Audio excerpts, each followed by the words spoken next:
Okay, so let's Yeah. let's unpack this. Picture this. You're sitting there, morning coffee in hand, or maybe something stronger, depending on the week you're having.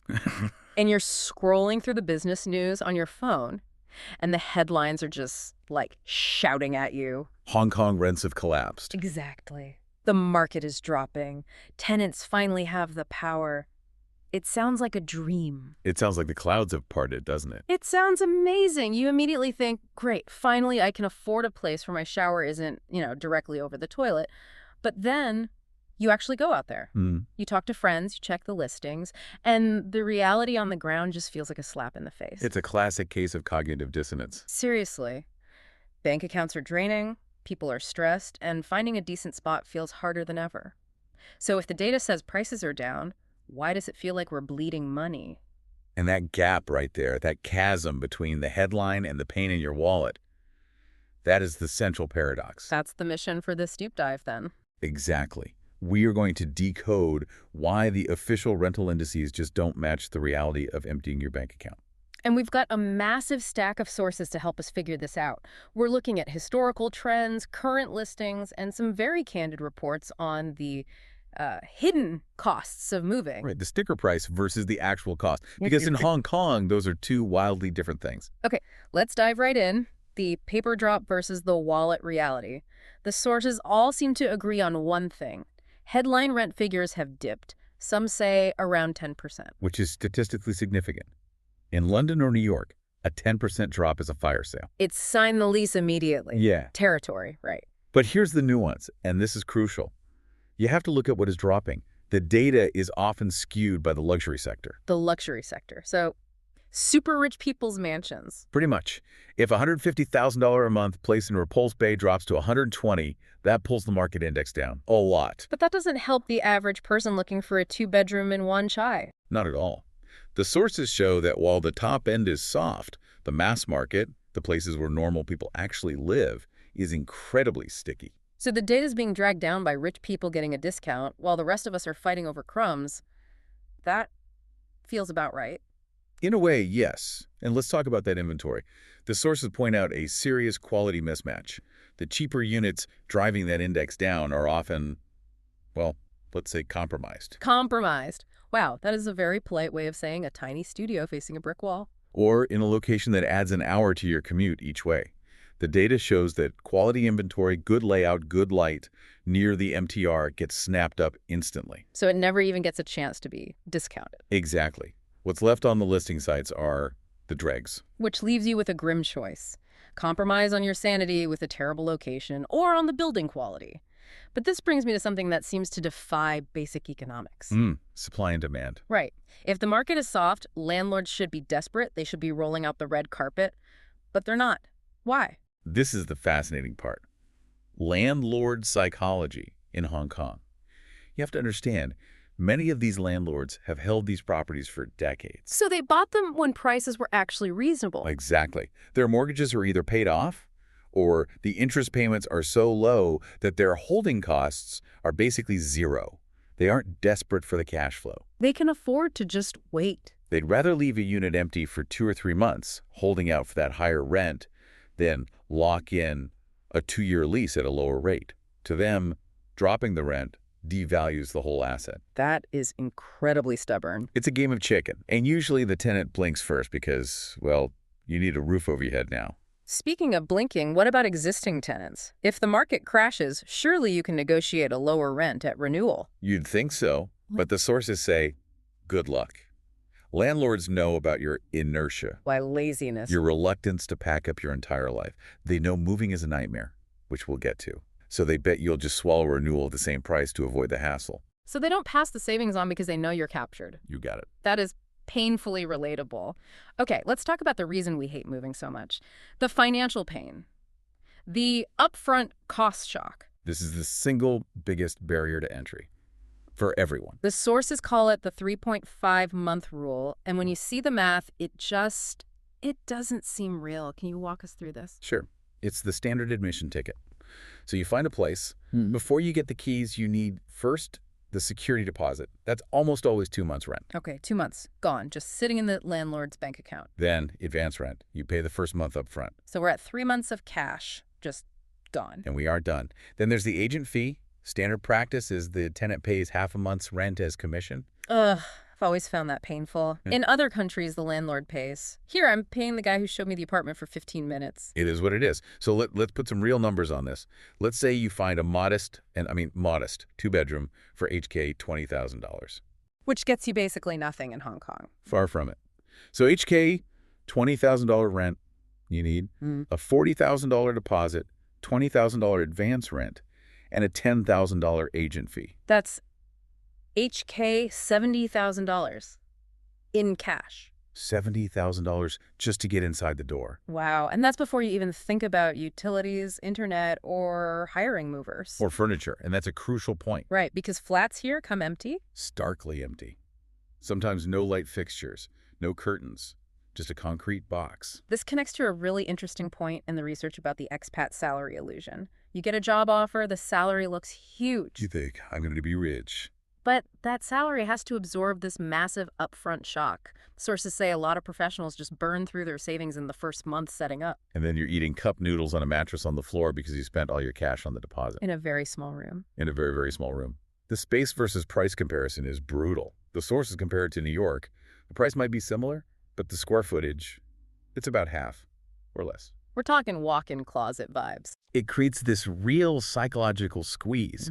You pay a luxury price for a space that forces you to be a minimalist. Okay, so you're broke and you can touch both walls of your living room at the same time. This sounds fun, but we aren't just here to complain. The sources point to a solution, a bridge. Yes, the service department sector. Now, when I hear service department, I think of corporate execs on an unlimited budget. But this is pitched as a middle ground option. And one name that kept popping up in the research is moveandstay.com. Right. And they're interesting because they've been doing this for over 25 years, specifically in Asia Pacific. So they're not some new app. They're established. Exactly. And platforms like Move and Stay solve that liquidity problem we just discussed. They specialize in connecting people with these extended stay solutions. For stays longer than just a few days, right? Not just a tourist thing. Right. It's a practical bridge. The barrier for most people isn't the monthly rent, it's that massive HK $70,000 lump sum. Service departments bypass that. Is the deposit smaller? Usually just 1 month, sometimes less, no agent fee. And crucially, furniture and utilities are included. So it's plug and play. You don't have to go buy a sofa the day you land. It's why they're trusted by professionals and corporate teams. It gives you flexibility. You can find a comfortable place to live and work without, marrying the city on day one. But there has to be a trade-off. Of course. Per square foot, they are pricier than a standard 2-year lease. You're paying a premium for the flexibility and the service. The sources gave a specific example in North Point. Why there? It's a great reference point. It's convenient, but not as crazy expensive as Central. The sources found service departments there ranging from around HKD $21,000 up to $73,000. That's a huge range. It is. But that lower end, around $21,000, is accessible. And when you factor in not paying an agent, not buying furniture, not paying separate bills, the gap shrinks. That makes sense. But the sources mentioned a catch actually finding them. Standard real estate agents aren't much help. Let's just say they're unmotivated. They work on commission. A 2-year lease is a fat check. A short-term service lease is tiny. So if you have a lower budget, they might just ignore you. So you have to use specialized platforms like Move and Stay or the Classifieds. You have to be proactive. Exactly. Okay, so that's a potential solution. But to really get why the market is so crazy, we have to look back. The sources say we need to understand the roller coaster of the last 15 years. Context is everything. If you just look at today, the prices feel totally arbitrary. But if you look back, you see the scars. They mention an era called the race to rent. Sounds stressful. It felt like it. It was a time when flats were snapped up in a single day. You'd go to a viewing and there would be 3 other couples there, checkbooks out. Wow. They mentioned Yuen Long, which is basically a suburb where rents jumped from like HK $8,500 to HK $12,000 in a really short period. But the biggest lesson came from 2008, the financial crisis. Right. This is the case study for what they call the slingshot effect. In 2008, the economy melted down, expats left, rents dropped. And everyone thought, okay, the bubble has burst. But they were wrong about how long it would last. When the economy recovered a few years later, those leases expired. And rents didn't just creep back up, they exploded. How bad was it? In some cases, rents shot up by 25% or more in a single renewal cycle. Ouch. So the dip was just the slingshot being pulled back. Exactly. And this history creates a permanent fear cycle. Tenants are afraid of future hikes, and landlords are afraid of locking in a low rate during a dip, so everyone's kind of frozen. That explains the stickiness. Landlords are traumatized by the fear of missing out, but surely the government is doing something about this. They are, but the sources describe it as a game of whack-a-mole. Haha! I love that image. You hit one problem, another one pops up. It's actually a bit worse than that. Most government policies are designed to cool the buying market, tougher mortgage rules, higher stamp duties. The idea being to stop speculation. Right, but ironically, by making it harder to buy, what do you do to the rental market? You trap people in it. Precisely. You keep rental demand artificially high because you've removed the exit ramp to homeownership. So the cooling measures for buying actually heat up the rental market. It's a classic unintended consequence. And that leads to the emotional side of this, the homeownership dream that just keeps getting pushed further away. And that's the heartbreaking part for many. You have professionals who save for years, they do everything right. But the goalposts keep moving. They end up as perpetual renters. It's like running on a treadmill. You're working hard, but you're not getting any closer to your own front door. And we can't ignore the population shifts. The sources highlight the impact of mainland immigration. Right. The narrative that everyone is leaving Hong Kong is... It's too simplistic. Even if some expats are leaving, there's a steady stream of new residents and talent coming from the mainland. And that demand keeps things from ever truly crashing. The market doesn't crash, it just rotates. Shifts. Okay. We've painted a pretty complex and, frankly, exhausting picture. If I'm a listener panicking about my lease renewal right now, what can I actually do? Well, the first strategy is a geography hack. You have to be willing to burst your own bubble. Go on. You have to look beyond the trendy expat hubs. Yeah. Mid-levels, Soho, Kennedy Town.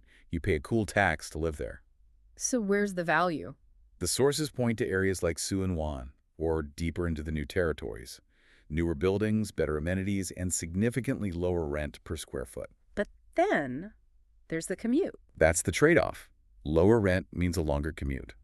But you have to weigh the cost of your time versus the cost of rent. An extra 30 minutes on the MTR could save you HK $8,000 a month. That's almost $100,000 a year. When you put it that way, 30 minutes of listening to a podcast doesn't sound so bad. Exactly. It's a calculation. What about for younger listeners, the ones who definitely can't afford a solo flat? Room sharing. It's becoming much more common. It used to be just for university students, but now young professionals are teaming up. The friends lifestyle, but with much smaller rooms. It's the only way to get a decent living room and a kitchen you can actually cook in without paying a fortune. You split the rent, you split the bills, and it dilutes that upfront cost shock. So adaptability is the name of the game. You have to be agile. All right, let's wrap this up. What are the big takeaways? Number one, rents are technically down on paper, but that data is misleading. Don't expect a bargain on a good flat. Number two, the financial barrier is way higher than you think. That 3.5-month rule means you need a serious pile of cash just to get the keys. And number three, finding a home here is an adaptability test. You have to balance location, size, and your bank account. And you have to look at alternatives, whether that's a service department to start with or a whole new neighborhood. It really makes you think about the long-term impact of all this. It does. I want to leave our listeners with this final thought. Let's call it the perpetual renter trap. If government policies make buying impossible and landlords keep rents sticky, are we looking at a generation in Hong Kong that's just permanently locked out of settling down? Regardless of what the market index says today, that's the real danger. A population that can never truly put down roots because the cost of settling is simply too high. A sobering thought to mull over on your commute home. Thanks for listening to this deep dive. See you next time.